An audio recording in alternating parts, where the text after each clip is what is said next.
Hello friends, welcome to your YouTube channel हमारे job top one. दोस्तों, आज से हम लोग सेट करेंगे बिहार फायरमैन का जो एग्ज़ाम होने वाला है दोस्तों 27 मार्च को, उसी का हम लोग सेट करेंगे। ठीक है, और ये सेट दोस्तों प्रतिदिन चलने वाला है। तो अगर अभी तक आप इस चैनल को सब्सक्राइब नहीं किए हैं तो नीचे दोस्तों आपको रेड कलर का बटन दिख रहा होगा, प्रेस कर लीजिएगा। और बगल में बेल आइकन के घंटी का निशान है, उसे भी प्रेस कर लीजिएगा, ताकि दोस्तों इस तरह की वीडियो को आपको पल पल का अपडेट मिलता रहे। ठीक है दोस्तों, मैं आपको बता देना चाहता हूं कि यूनिक का जो बुक है दोस्तों, उसी का दोस्तों हम लोग सेट करेंगे प्रतिदिन। ठीक है, और हर दिन दोस्तों आपको एक सेट प्रोवाइड कराया जाएगा। ठीक है, और यूनिक का जो बुक है दोस्तों, ये सबसे बेस्ट बुक है अग्निशमन सेवा के लिए। ठीक है, यानी कि फायरमैन जो एग्ज़ाम होने वाला है उसके लिए। ठीक है, क्योंकि दोस्तों इसमें जितने भी प्रश्न हैं सारे प्रीवियस ईयर का जो क्वेश्चन पूछा हुआ है, सारे प्रश्न इसमें संग्रहित हैं। ठीक है, और दोस्तों इस वीडियो के अंदर हम लोग देखने वाले हैं उसी प्रश्न को इस वीडियो में करेंगे जो प्रीवियस ईयर का क्वेश्चन पूछा हुआ है। ठीक है, यानी कि सिर्फ इस वीडियो में जीके जीएस करेंगे और कुछ मैथ का सवाल भी रहेगा। ठीक है, और कल से जो हम लोग वीडियो करेंगे दोस्तों, उसमें आपको जीके जीएस रहेगा, 10 नंबर का इंग्लिश का रहेगा प्रश्न, 10 नंबर का मैथ का रहेगा और 10 नंबर का हिंदी का रहेगा। ठीक है, तो चलिए आज का हम लोग पहला प्रश्न को करते हैं। ठीक है, और टोटल दोस्तों आपको ये भी बता देते हैं कि टोटल हम लोग 46 सेट को कंप्लीट करेंगे। ठीक है, जो भी टाइम बचा हुआ है उसके अंदर। ठीक है, तो आप लोग जो दोस्तों अगर आपको जॉब लेना है फायरमैन में तो थोड़ा सा मेहनत तो करना ही पड़ेगा दोस्तों। ठीक है, तो चलिए आज का पहला प्रश्न को करते हैं। और जो भी मैथ का प्रश्न रहेगा दोस्तों उसमें ज़्यादा टाइम लगेगा, तो आप लोग खुद से सॉल्व करने का प्रयास कीजिएगा। ठीक है, हम लोग सिर्फ जीके जीएस को करेंगे, क्योंकि दोस्तों जीके जीएस पर आपको ज़्यादा ध्यान देना है। तो चलिए आज का पहला प्रश्न को करते हैं। तो पहला प्रश्न दोस्तों आपको दिख रहा होगा, तो इसमें देखते हैं पहला प्रश्न में क्या बोल रहा है। तो पहला प्रश्न में कह रहा है दोस्तों, बिहार में 1857 की क्रांति कहाँ से शुरू हुआ था। तो क्वेश्चन नंबर फर्स्ट का जो राइट आंसर होगा ऑप्शन बी होगा। पहले दोस्तों खुद से प्रयास करिएगा। ठीक है, और अगर नहीं पता होगा तो फिर आपको आंसर तो पता चल ही जाएगा। ठीक है, तो इसका जो राइट आंसर होगा दोस्तों ऑप्शन बी होगा, यानी कि देवघर जिले के रोहिणी नामक संस्थान से। ठीक है, चलिए अगला प्रश्न करते हैं। 2, कोणार्क नाटक के कवि थे। तो क्वेश्चन नंबर 2 का जो करेक्ट आंसर होगा ऑप्शन ए होगा, यानी कि जगदीश चंद्र माथुर। ठीक है, ऑप्शन ए इसका राइट आंसर होगा, जगदीश चंद्र माथुर। अगला प्रश्न करेंगे और टोटल दोस्तों हम लोग 100 क्वेश्चन को कंप्लीट करेंगे। ठीक है, तो क्वेश्चन नंबर 3 में है, काला शोक कौन से वंश के थे। ठीक है, काला शोक जो थे किस वंश से थे। तो 3 का राइट आंसर होगा ऑप्शन ए, यानी कि शिशुनाग वंश का। अगला प्रश्न करेंगे 4 में है, 1956 में आंध्र प्रदेश के गठन के समय कौन सी भाषा जोड़ी गई थी। तो 4 का राइट आंसर होगा ऑप्शन ए, तेलुगु। ठीक है, नेक्स्ट प्रश्न करेंगे 5 में है, जीन की खोज किसने की थी। तो 5 का राइट आंसर होगा ऑप्शन बी, यानी कि जोहानसन ने। नेक्स्ट प्रश्न करेंगे 6 में है, पावापुरी बिहार के किस जिले में है। तो 6 का राइट आंसर होगा ऑप्शन बी, यानी कि नालंदा में। ठीक है, थोड़ा सा फास्ट करेंगे दोस्तों, क्योंकि 100 क्वेश्चन हम लोग को कंप्लीट करना है। ठीक है, अगला प्रश्न करेंगे 7 में है, स्वतंत्र भारत के प्रथम गृह मंत्री कौन थे। तो 7 का राइट आंसर होगा ऑप्शन बी, यानी कि सरदार वल्लभ भाई पटेल। ठीक है, और इन्हीं दोस्तों लौह पुरुष के नाम से भी जाना जाता है। ठीक है, याद रखिएगा, इंपॉर्टेंट है। अगला प्रश्न करेंगे 8, रतौंधी किस विटामिन की कमी से होता है। तो 8 का राइट आंसर होगा ऑप्शन ए, यानी विटामिन ए की कमी से होता है। ठीक है, अगला प्रश्न करेंगे 9, न्यूट्रॉन की खोज किसने की। तो 9 का जो करेक्ट आंसर होगा ऑप्शन बी होगा, यानी कि जेम्स चैडविक ने। और कब किए थे। तो ये किए थे दोस्तों 1931 में। ठीक है, अगला प्रश्न करेंगे 10 में है, एक वाष्प इंजन ऊष्मीय ऊर्जा को खाली स्थान में परिवर्तित करता है। तो 10 का राइट आंसर होगा ऑप्शन डी, यानी कि यांत्रिक ऊर्जा में। ठीक है, अगला प्रश्न करेंगे 11 में है दोस्तों, गुब्बारे में किस गैस का प्रयोग किया जाता है। तो 11 का करेक्ट आंसर होगा ऑप्शन ए, हीलियम। ठीक है, नेक्स्ट प्रश्न करेंगे 12 में जो है तो प्रश्न दोस्तों ये हिंदी से है, व्याकुल का संधि विच्छेद है। तो 12 का जो राइट आंसर होगा ऑप्शन ए होगा, यानी कि बी जोड़ आकुल। ठीक है, यहाँ पे हिंदी का संधि विच्छेद है वी जोड़ आकुल। अगला प्रश्न करेंगे। अगला प्रश्न है दोस्तों 13 में बोल रहा है ग्लोबल वार्मिंग किस गैस से होता है। तो 13 का करेक्ट आंसर होगा ऑप्शन बी, यानी कि कार्बन डाइऑक्साइड से। और जो वायुमंडल में कार्बन डाइऑक्साइड की प्रतिशत मात्रा है दोस्तों वो भी याद रखिएगा 0.03% है। ठीक है, और नाइट्रोजन का जो है दोस्तों वो है 78%। इम्पोर्टेंट है। ऑक्सीजन का पूछ देगा तो 21% ऑक्सीजन है। ठीक है, वायुमंडल में। अगला प्रश्न करेंगे 14 में दोस्तों मैथ का सवाल है √5 जो है क्या है। ठीक है, तो 14 का राइट आंसर होगा ऑप्शन ए, यानी कि एक अपरिमेय संख्या है। ठीक है, अगला प्रश्न करेंगे 15 में है विद्युत धारा मापने के लिए किसका प्रयोग किया जाता है। तो 15 का राइट आंसर होगा ऑप्शन ए मीटर का। नेक्स्ट प्रश्न करेंगे 16 में बोल रहा है विद्युत बल्ब का फिलामेंट किसका बना होता है। तो 16 का राइट आंसर होगा ऑप्शन बी, यानी कि टंगस्टन का। ठीक है, अगला प्रश्न करेंगे 17 में है WHO का पूरा नाम क्या है। तो 17 का करेक्ट आंसर होगा ऑप्शन ए, यानी कि विश्व स्वास्थ्य संगठन। ठीक है, नेक्स्ट प्रश्न करेंगे 18 में है वृत्त की सबसे बड़ी जीवा क्या होती है। तो 18 का राइट आंसर होगा ऑप्शन ए, यानी कि व्यास। ठीक है, वृत्त की सबसे बड़ी जीवा क्या होती है, तो व्यास होती है। और ये मैथ का प्रश्न है। ठीक है, अगला प्रश्न करेंगे 19 में है भारत में वित्तीय वर्ष कब शुरू होता है। तो 19 का करेक्ट आंसर होगा ऑप्शन सी, यानी कि 1 अप्रैल से 31 मार्च तक। ठीक है, और अगला प्रश्न करेंगे दोस्तों 20 में है रिजर्व बैंक का मुख्यालय कहाँ है। तो 20 का करेक्ट आंसर होगा ऑप्शन ए, मुंबई।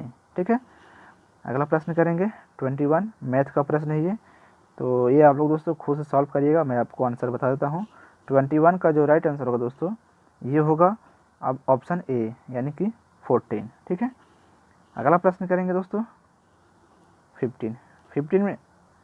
15 में बोल रहा है दोस्तों हम लोग कहाँ तक देख लिए, तो 21 तक देख लिए। ठीक है, अब हम लोग 22 करेंगे। 22 प्रश्न में है एकल बाउंड COOH में कार्यात्मक ग्रुप यानी कि फंक्शनल ग्रुप है। तो 22 का राइट आंसर होगा ऑप्शन डी, यानी कि कार्बोक्सिलिक एसिड। ठीक है दोस्तों, नेक्स्ट प्रश्न करेंगे 23 में है वोट देने वाले मतदाताओं के लिए किस स्याही का प्रयोग किया जाता है। तो 23 का राइट आंसर होगा ऑप्शन ए, यानी कि सिल्वर नाइट्रेट केमिकल युक्त स्याही। अगला प्रश्न करेंगे 24 में है शक्ति का ऐसे मात्रक क्या होता है। तो 24 का राइट आंसर होगा ऑप्शन बी, यानी कि वाट। ठीक है, अगला प्रश्न करेंगे 26, यहाँ पे मैथ का सवाल है दोस्तों। ठीक है, तो यहाँ पे है माध्य, यहाँ पे माध्य दिया हुआ है। ठीक है, इतना इतना इतना और माध्य यहाँ पे दिया हुआ है, तो एक्स का मान निकालना है। ठीक है, तो 25 का जो राइट आंसर होगा आपको आंसर बता देते हैं सी होगा 14। ठीक है, अगला प्रश्न करेंगे 26 में है इसमें से तरल तत्व कौन सा है। तो 26 का राइट आंसर होगा ऑप्शन ए, यानी कि पारा जो है दोस्तों एक तरल तत्व है। ठीक है, अगला प्रश्न दोस्तों मैथ का, तो इसका आंसर आपको मैं बता देता हूँ। 27 का राइट आंसर होगा ऑप्शन बी। ठीक है, यानी कि 11,500 11,500। ठीक है, अगला प्रश्न करें। अगला प्रश्न है दोस्तों 28 में है मानव के हृदय में कितने वैश्व पाए जाते हैं। ठीक है, कितने वैश्व पाए जाते हैं। तो 28 का करेक्ट आंसर होगा ऑप्शन ए, यानी कि 4 वैश्व पाए जाते हैं। अगला प्रश्न करेंगे 29, सलीवा किसके पाचन में सहायक होता है। तो 29 का राइट आंसर होगा ऑप्शन ए, यानी कि मीठा ग्लूकोज या शर्करा। ठीक है, अगला प्रश्न करेंगे 30 में है बसो मेरे नैनन में, हिंदी का है। ठीक है, बसो मेरे नैनन में नंदलाल काव्य पंक्ति किसके द्वारा रचित है। तो 30 का जो राइट आंसर होगा ये होगा ऑप्शन डी, यानी कि मीराबाई के द्वारा। ठीक है, अगला प्रश्न करेंगे 31 में यहाँ बोल रहा है दोस्तों कि घनानंद किस काव्य धारा के कवि हैं। तो 31 का करेक्ट आंसर होगा ऑप्शन बी, यानी कि रीति मुक्त। ठीक है, अगला प्रश्न करेंगे 32 और ये मैथ का प्रश्न है। तो कोई कार 80 किलोमीटर, ये मैं आपको इसका आंसर मैं बता देता हूँ, ठीक है। तो 32 का राइट आंसर होगा ऑप्शन सी, यानी कि 6 घंटा, ठीक है। आप लोग खुद से प्रयास करिएगा मैथ सॉल्व करने का। तो अगला दोस्तों 33 ग्लूकोज का सूत्र है। तो 33 का जो राइट आंसर होगा ऑप्शन ए होगा, यानी कि C6H12O6, ठीक है। अगला प्रश्न करेंगे 34 में है काल काल तुझसे होड़ है मेरी, ठीक है। ये हिंदी का प्रश्न है, मुहावरा शायद है। काल तुझसे होड़ है मेरी कविता के लेखक कौन है? नहीं दोस्तों, ये क्या है, ये कविता है, ठीक है।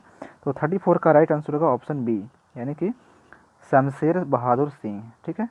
अगला प्रश्न करेंगे 35 में है बच्चा को जन्म लेने के बाद कौन सा टीका लगाया जाता है? तो 35 का राइट आंसर होगा ऑप्शन बी, हेपेटाइटिस बी, ठीक है। हेपेटाइटिस बी का टीका लगाया जाता है। अगला प्रश्न करेंगे 36 डेयरी फार्म में किसका उत्पादन होता है? तो 36 का राइट आंसर होगा ऑप्शन सी, यानी कि दूध का, ठीक है। अगला प्रश्न करेंगे 37 5, ये मैथ का प्रश्न है। तो 37 का राइट आंसर होगा ऑप्शन बी, ठीक है। आप लोग प्रयास कर लीजिएगा बनाने का, ठीक है। अगला प्रश्न करेंगे 38 में है जिसमें वस्तु का केवल एक विक्रेता होता है ऐसे बाजार की स्थिति है। तो 38 का करेक्ट आंसर होगा ऑप्शन बी, यानी कि एकाधिकार। नेक्स्ट प्रश्न करेंगे 39 में है विद्युत चुंबक बनाया जाता है। तो 39 का राइट आंसर होगा ऑप्शन बी, नरम लोहे से, ठीक है। अगला प्रश्न करेंगे 40 में है निम्नलिखित में से कौन सा एक लुप्त प्राय औषधि पादप है? तो 40 का जो करेक्ट आंसर होगा ऑप्शन बी होगा, यानी कि इसबगोल, ठीक है। क्या है? इसबगोल है। अगला प्रश्न करेंगे 41 उसमें गतिकी का प्रथम नियम जिस संरक्षण नियम के ऊपर आधारित है वह है। तो 41 का राइट आंसर होगा ऑप्शन ए, ऊर्जा का नियम, ठीक है। ये ऊर्जा के नियम पर आधारित है। ये मैथ का प्रश्न है, ठीक है। तो 42 का जो राइट आंसर होगा दोस्तों मैं आपको बता देता हूँ, ठीक है। तो 42 का राइट आंसर होगा ऑप्शन सी, ठीक है, यानी कि ये वाला B² = 4AC, ठीक है। अगला प्रश्न करेंगे 43 भी जो है दोस्तों ये मैथ का प्रश्न है। तो इसका जो करेक्ट आंसर होगा ये हो जाएगा ऑप्शन बी, यानी कि P+Q, ठीक है। अगला प्रश्न करेंगे 44 में बोल रहा है दोस्तों पेन तथा स्याही की मांग को कहा जाता है। तो 44 का करेक्ट आंसर होगा ऑप्शन बी, यानी कि संयुक्त मांग कहा जाता है, ठीक है। अगला प्रश्न करेंगे 45 शंकराचार्य के द्वारा 4 मठों का निर्माण किस धर्म की प्रतिष्ठा के लिए किया था? तो 45 का करेक्ट आंसर होगा ऑप्शन ए, यानी कि सनातन धर्म, ठीक है। ऑप्शन ए इसका राइट आंसर होगा सनातन धर्म। अगला प्रश्न करेंगे 46 में है वर्षा के बूंदे गोलाकार किस कारण से होती है? तो 46 का राइट आंसर होगा ऑप्शन ए, यानी कि पृष्ठ तनाव के कारण। अगला प्रश्न करेंगे 47 में है सिराजुद्दौला और ब्रिटिश के बीच प्लासी का युद्ध कब हुआ था? तो 47 का राइट आंसर होगा ऑप्शन सी, यानी कि 23 जून 1757 को हुआ था। अगला प्रश्न करेंगे 48 में है मुद्रा के अतिरिक्त मूल्य का अर्थ क्या है? तो 48 का करेक्ट आंसर होगा ऑप्शन सी, यानी कि मुद्रा की क्रय शक्ति। अगला प्रश्न करेंगे 49 में है निम्न में कौन सा तत्व है? तो 49 का करेक्ट आंसर होगा ऑप्शन सी, यानी कि हीरा जो है दोस्तों क्या है?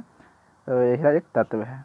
अगला प्रश्न करेंगे 50 में है रासायनिक ऊर्जा को विद्युत ऊर्जा में परिवर्तित करने वाली युक्ति कहलाती है।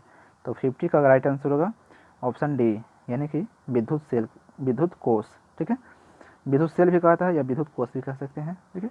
अगला प्रश्न करेंगे 51 में है स्थिर ताप पर गैस के निश्चित द्रव्यमान का आयतन कम करने पर दाब। तो 51 का राइट आंसर होगा ऑप्शन सी, बढ़ेगा, ठीक है।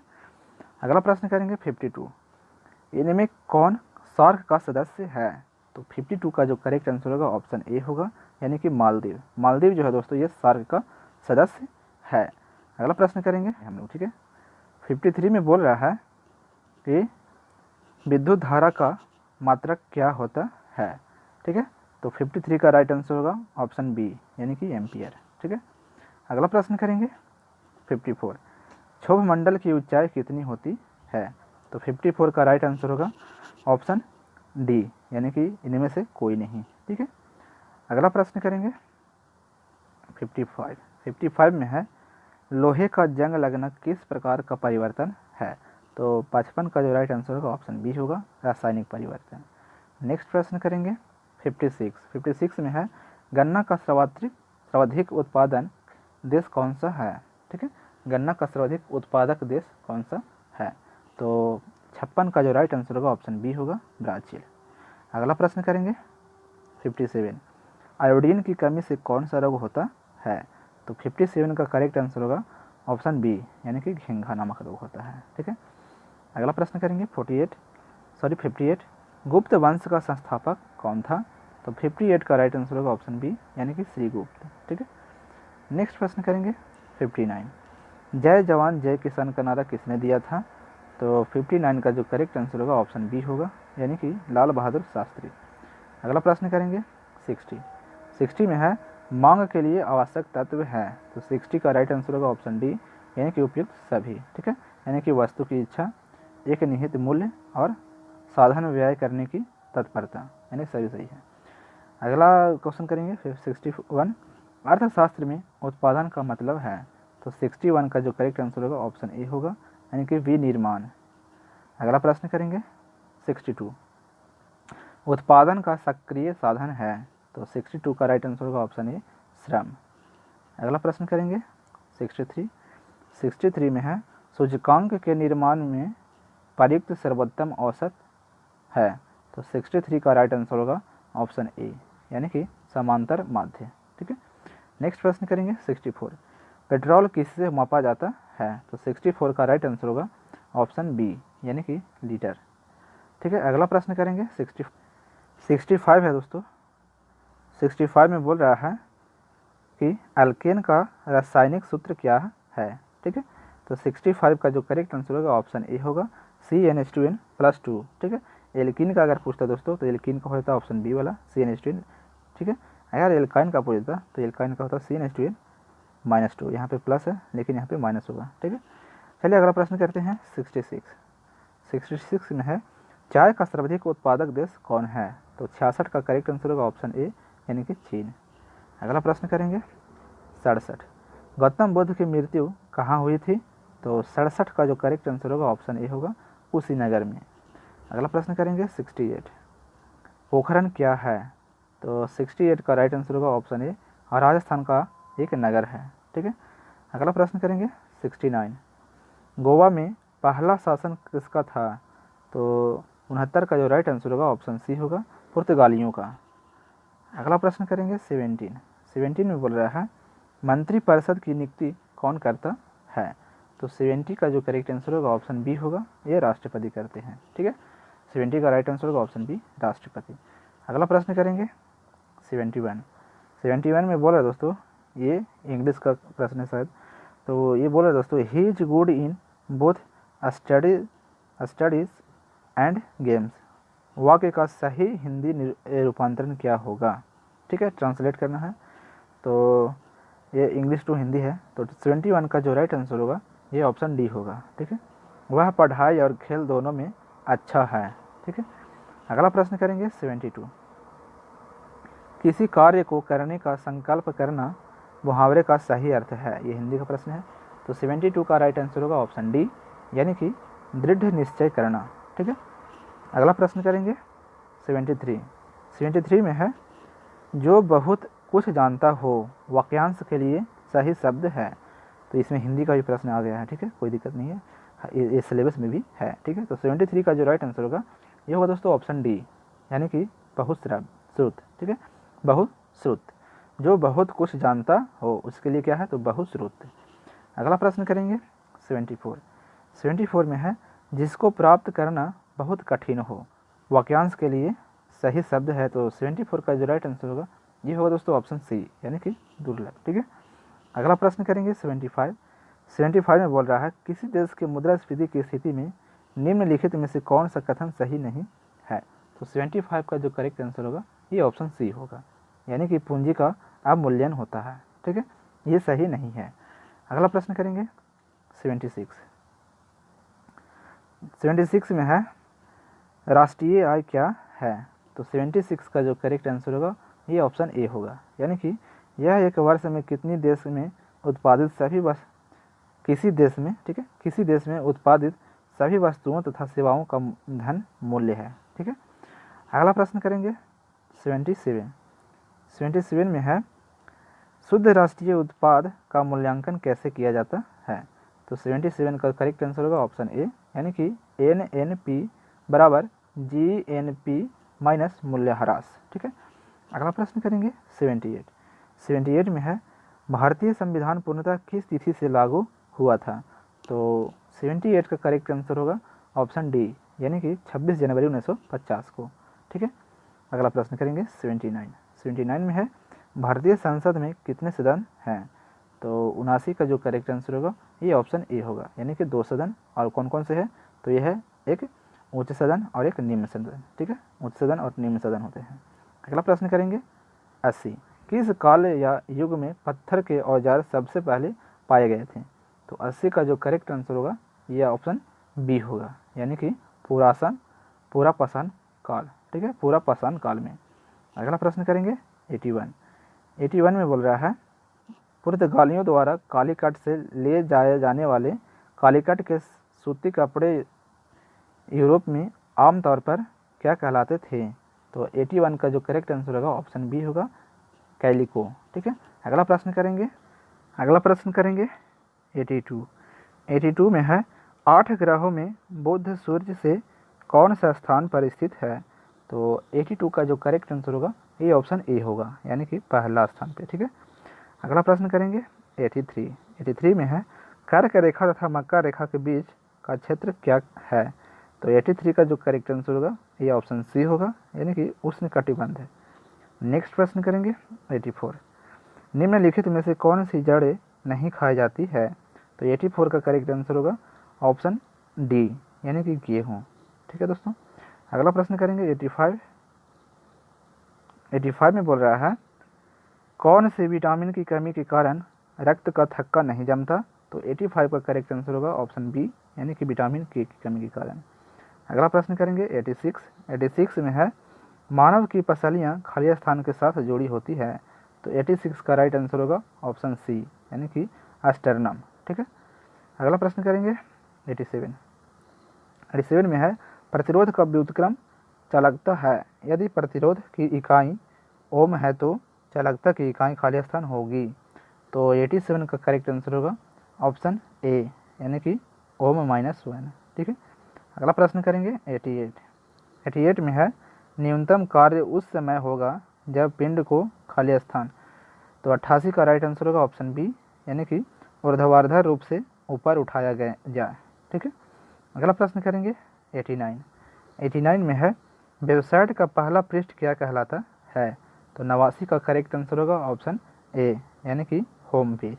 ठीक है, अगला प्रश्न करेंगे 90 जब सोडियम फ्लोरीन के साथ अभिक्रिया करता है तो खाली स्थान। तो 90 का जो करेक्ट आंसर होगा ऑप्शन डी होगा, यानी कि निर्मित होने वाला यौगिक पिघली हुई अवस्था में विद्युत का एक सुचालक होता है। ठीक है, अगला प्रश्न करेंगे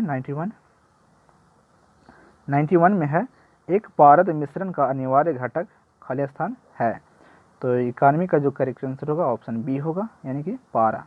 ठीक है, अगला प्रश्न करेंगे 92 हरित गृह गैसों का पृथ्वी के वायुमंडल के औसत ताप पर क्या प्रभाव होता है। तो 92 का जो राइट आंसर होगा ऑप्शन ए होगा, यानी कि बढ़ता है। ठीक है, अगला प्रश्न करेंगे 93 BPL श्रेणी से संबंधित वरिष्ठ नागरिकों के लिए भौतिक सहायता तथा असिस्टेंट लिविंग डिवाइस उपलब्ध कराने की एक योजना कौन सी है। तो 93 का राइट आंसर होगा ऑप्शन ए, यानी कि राष्ट्रीय वयोश्री योजना। ठीक है, अगला प्रश्न दोस्तों 94 में बोल रहा है बैरोमीटर के आविष्कारक कौन हैं। तो 94 का जो राइट आंसर होगा ये होगा दोस्तों ऑप्शन ए, यानी कि ईट और सेली। ठीक है, अगला प्रश्न करेंगे 95 में है कपास के रेशों का उपयोग कर कपड़े बनाने की आर्थिक गतिविधि किस क्षेत्र के अंतर्गत आती है। तो 95 का राइट आंसर होगा ऑप्शन ए, यानी कि द्वितीयक श्रेणी के अंतर्गत। ठीक है, अगला प्रश्न करेंगे 96 में है कौन सी कला ग्रीको बौद्ध कला के नाम से भी जानी जाती है। तो 96 का राइट आंसर होगा ऑप्शन ए, यानी कि गंधार कला। ठीक है, गंधार कला। अगला प्रश्न करेंगे 97 में है, किस अधिनियम ने नस्ल, धर्म तथा राष्ट्रीय मूल्य के आधार पर भेदभाव को निषेध कर दिया गया था? तो 97 का राइट आंसर होगा ऑप्शन सी, यानी कि नागरिक अधिकार अधिनियम। अगला प्रश्न करेंगे 98 में है, अ बेंड इन द रिवर नामक पुस्तक के लेखक कौन है? तो 98 का जो करेक्ट आंसर होगा ये होगा ऑप्शन ए, यानी कि वी.एस. नायपॉल। ठीक है, अगला प्रश्न करेंगे 99 में है, अफ्रीकी परमाणु हथियार मुक्त क्षेत्र संधि खाली स्थान भी कहलाती है? तो 99 का करेक्ट आंसर होगा ऑप्शन ए, यानी कि पेलिंडाबा संधि। ठीक है, पेलिंडाबा संधि। ठीक है, पेलिंडाबा संधि। अगला प्रश्न करेंगे 100 में बोल रहा है दोस्तों, भारत का कौन सा पड़ोसी देश वर्मा के नाम से भी जाना जाता है?